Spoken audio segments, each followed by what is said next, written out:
السلام عليكم، نتمنى تكونوا بألف خير وبصحة طيبة يا ربي امين.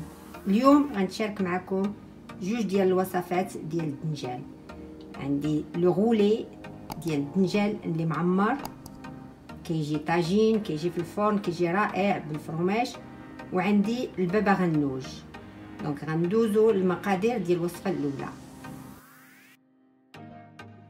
غادي نحتاجو واحد 250 غرام ديال الكفته، بين 200 حتى 200 حتى 300 غرام، صلصه الطماطم، الدنجال اللي هو اساسي في هذه الوصفه، واحد بطاطا كبيره اللي سلقتها ومعستها بالفورشيطه، ما رجعتهاش بيغي كما كتشوفوا، راه هي شويه غير مقطعه بحال مفتفته شويه، واحد 2 معالق د المعدنوس. كذلك غنحتاجو الموتزاريلا اللي تتكون في الماء، والفرماج محكوك. الفرماج تيبقى على حسب، يمكن اللي ما عندوش جوج الفرماجات يدير غير واحد، ماشي مشكله. وصدقوني حتى من غير فرماج كتجي لذيذه بزاف. غنحتاجو واحد البصله محكوكه، واحد 4 فصوص ديال الثوم، وواحد البيضه. التوابل كنحتاج غير الملحه والابزار باش نخلي لو غو ديال الدنجال والكفته والبصله يعطي. وغادي نحتاجو زيت الزيتون. دابا غندوزو للتحضير هذه الوصفه الاولى، وعاد ندوز نحضر معكم الوصفه الثانيه ديال البابا غنوج. دابا غادي نقطع هاد الدنجال شرائح كما كتشوفوا. انا غندير الدنجال غير في الفران، اللي بغى يديروا في يقليه تيبقى له الاختيار.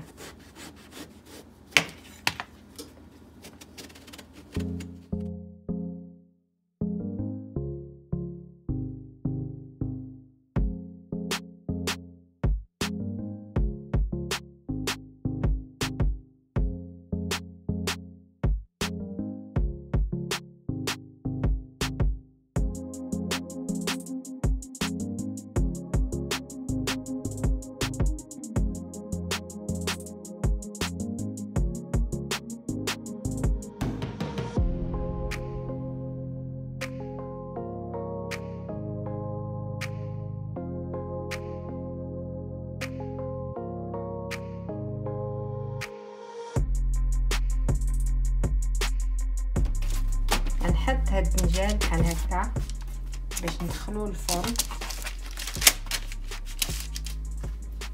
وغادي ناخد زيت الزيتون،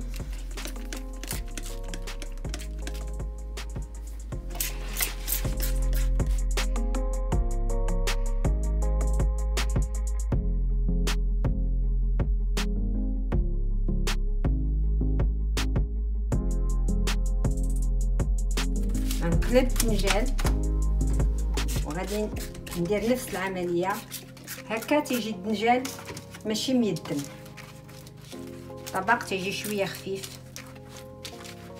غندخل هاد الدنجال للفرن وغادي نرجع نتلاقى معكم. دابا غندوزو لطريقه التحضير. غادي ناخد واحد المقله اللي غندير فيها الزيت. هنا عندي تقريبا واحد 3 معالق الزيت، وغندير فيها البصله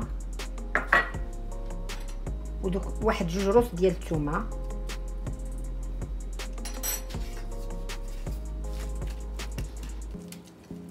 وغادي نحمر هاد البصله مزيان هي والثومه.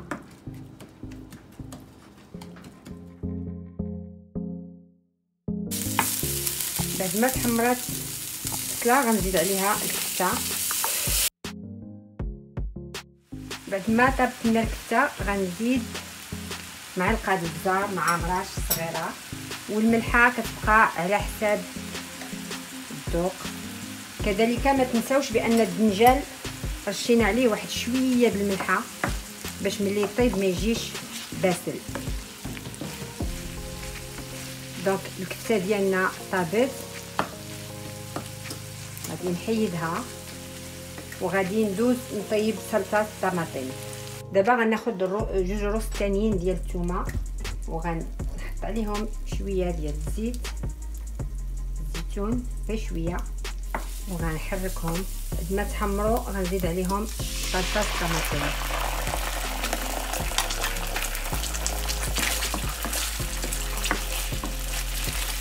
وغنقص العافيه.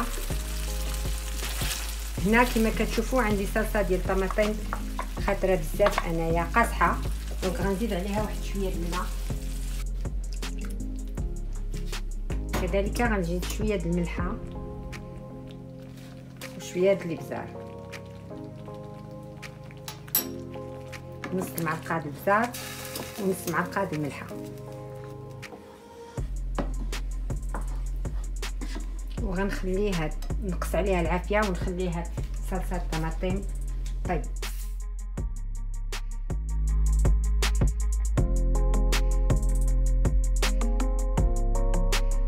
بعد ما طابت الصلصه ديال الطماطم ديالنا غادي ندوزو نحضروا الحشوه هي الاولى. غناخذوا البصله والكفته اللي حمرنا، غنزيد عليهم هاد البطاطا والمعدنوس، كذلك غنزيد الموتزاريلا اللي قطعتها طريفات صغار. الموتزاريلا ما تتقطعش مزيان بالموس، قطعوها غير بالايد ديالكم من الافضل.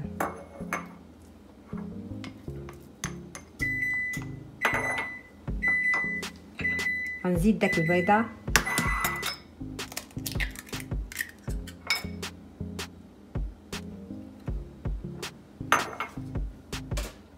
غنحرك هاد لي زانغريديون كلهم، وغادي نقاد التوابل، وغادي نرجع نتلاقى معكم باش نبداو نلفوا الشرائح ديال الباذنجان ديالنا.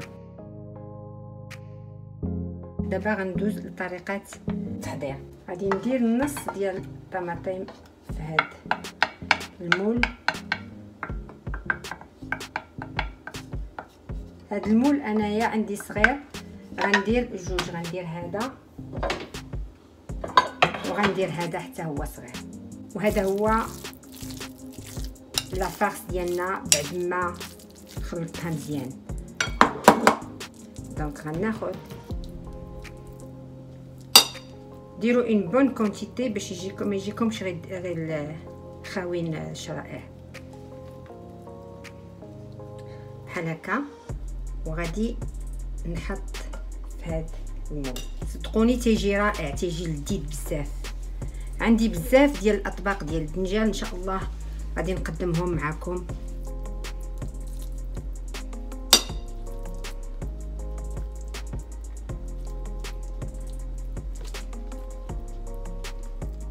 نحط هذا على جنب، وغادي نعاود ندير الاخر حتى هو.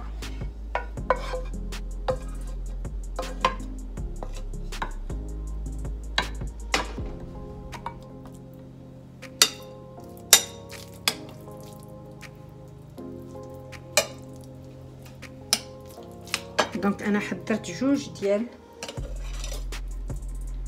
لي مول، باش واحد غادي ناكلو والاخر نقدر نحتفظ به في المبرد. بعد ما ساليت في هذوك البنجال حطيته كله، غندير غير شويه ديال المطيشه من الفوق، وغادي نزيد شويه د الفرماج بحال هكا، وغندخل هاد الطبق ديالي للفرن باش يطيب.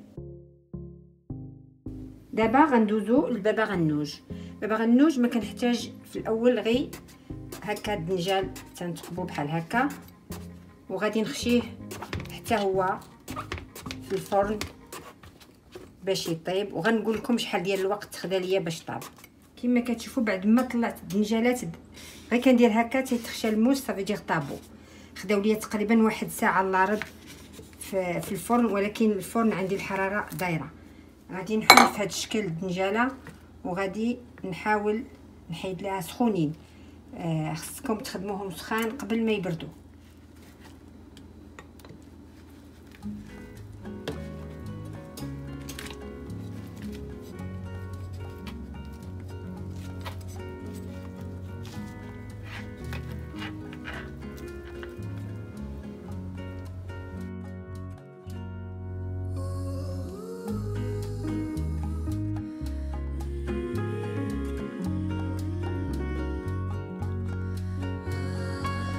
كنحيد هذا باش ما يجينيش كحل. شفتوا شي شويه ديال الزريعه هكا. قد ما شفتو تنقصو شويه ديال الزريعه نقصو.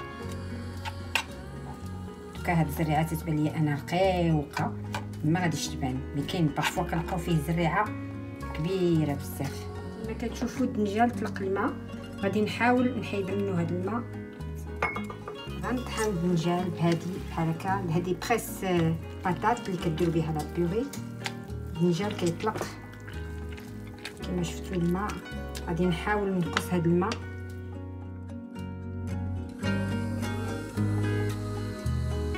نحك واحد فص ديال الثومه كبير اولا جوج صغار.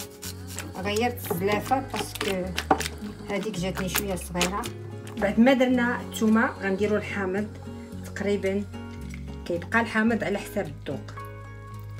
هنا غندير تقريبا واحد المعلقه ولا جوج معالق. دابا هنا عندي جوج ديال المعالق كبار. غنزيد الملح. دونك بعد ما درت الحامض جوج معالق كبار والملحه، غنزيد واحد شويه ديال الزعتر فوالا كومسا. وغنزيد زيت البلديه،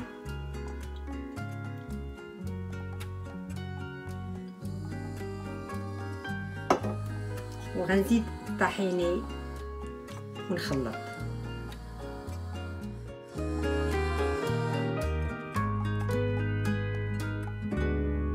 غنزيد واحد شويه ديال الطحيني كما شفتوا، وغنخلط نكمل الخلاط حتى كيولي البابا غنوج ابيض كما كتشوفوا. كنذوقوا. عندي انا واحد لو برودوي تنزيدو، مي تيبقى اختياري ماشي اوبليجي. كيعطيني واحد اللذه ديال الفومي بحال هذاك الدنجال شويتو، ريحته رائعه. هذا هو الشكل النهائي ديال الوصفه ديال اليوم. بودنجال اللي فارسي بالكفته والموتزاريلا وبطاطا. قدمته مع هاد الشلاضه. سي اون سالاد سيزار اللي ان شاء الله غادي نديرها لكم في فيديو مقبل. الله يخلينا ويخليكم غير على خير. وهذا البابا غنوج حتى هو قدمته مع هاد شلاضه واحده اخرى. ان شاء الله حتى هي غنحطها لكم في فيديو مقبل. وكنتمنى تجربوا هاد الوصفات وينالوا الاعجاب ديالكم، وما تبخلوش عليا باللايك وتبارطاجيو مع افراد عائلتكم والاصدقاء ديالكم باش تزيدوا تشجعوني كما ولفت ونكمل معكم باطباق جديده. وغادي نقول لكم الى اللقاء في فيديو جديد ان شاء الله. وديما ديليس منيو مع امينه.